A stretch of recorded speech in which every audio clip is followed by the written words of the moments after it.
देखो इतना सरल है ये सांसों का ध्यान। इसको आप लेट कर भी कर सकते हो घर पे। बिस्तर पर लेट जाओ, तकिया मत लगाओ। चलते फिरते, उठते बैठते, सोते पीते, खाते, हर काम करते हुए सांस का ध्यान किया जा सकता है। बाथरूम में भी, शौच क्रिया के दौरान भी, स्नान करते हुए भी, सफर में भी। तो इससे उत्तम कोई साधन हो सकता है क्या? वो भी फ्री में। आप यज्ञ करते हो, हवन करते हो, पूजा व्रत उपवास करते हो, उनमें धन लगता है। पूजा पाठ के लिए राम मेरे पास नहीं है पैसे। भक्त कहता है एक, तो मैं तेरा कैसे भजन करूं प्रभु?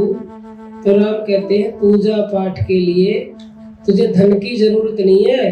तू चलते फिरते हरदम श्वासों का ध्यान किया कर, क्योंकि इन श्वासों में ही राम है।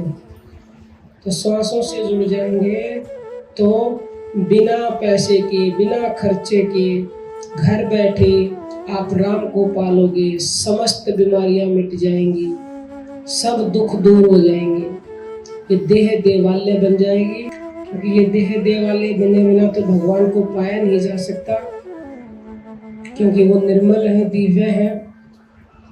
जब तक हमारा मन दिव्य नहीं होगा तो उनको पाया नहीं जा सकता। झटका नहीं मारना है, आराम से जहां तक लंबी गहरी सांस जाती है, लंबी ले, लंबी छोड़े।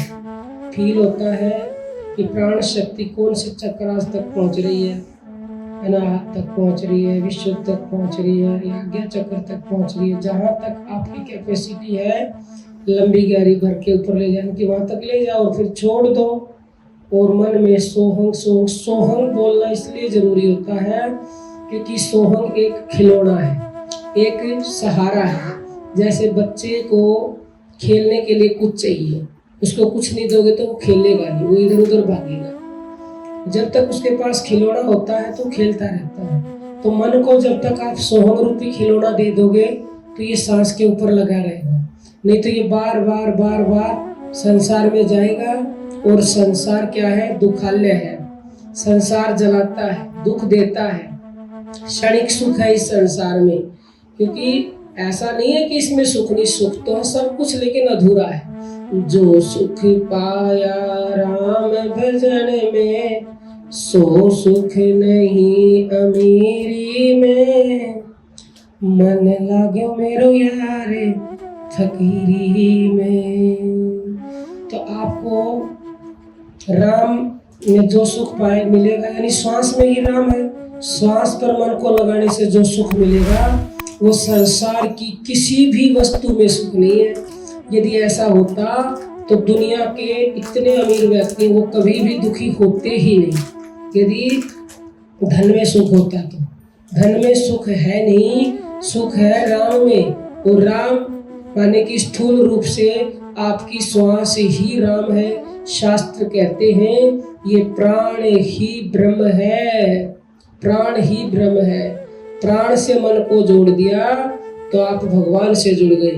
मन को जोड़ सांस से प्यारे, हो जाए तेरे वारे न्यारे। ये महेश्वरी अनुभव से प्रचार दिन रात करती है। अनुभव की बात बता रहे हैं हम आपको।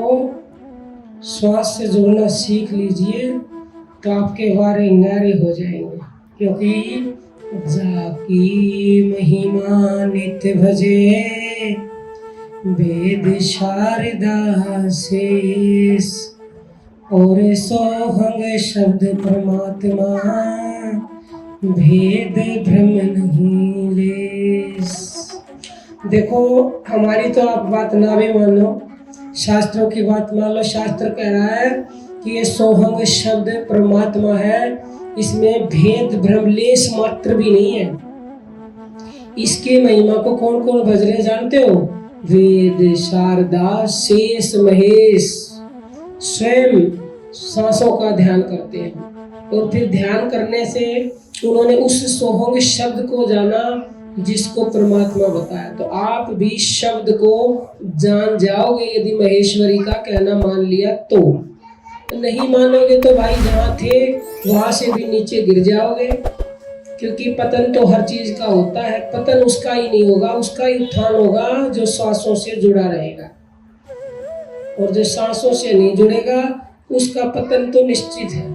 क्योंकि अभी अगर आपके जीवन में सुख भी है तो ये यकीन मानिए आप पहले की कमाई खा रहे हो, पहले की खेती जो आपने बोई वो अब खा रहे हो, तो आगे के लिए तो बोलो अच्छी खेती, ताकि फिर भी खा लो। तो अच्छा कर्म क्या है? श्वास का भजन। कर्म किए जा, भजन किए जा, फिर नहीं किसी का डर है, और परदेसी का नगर बसे यहाँ नहीं किसी का डर है।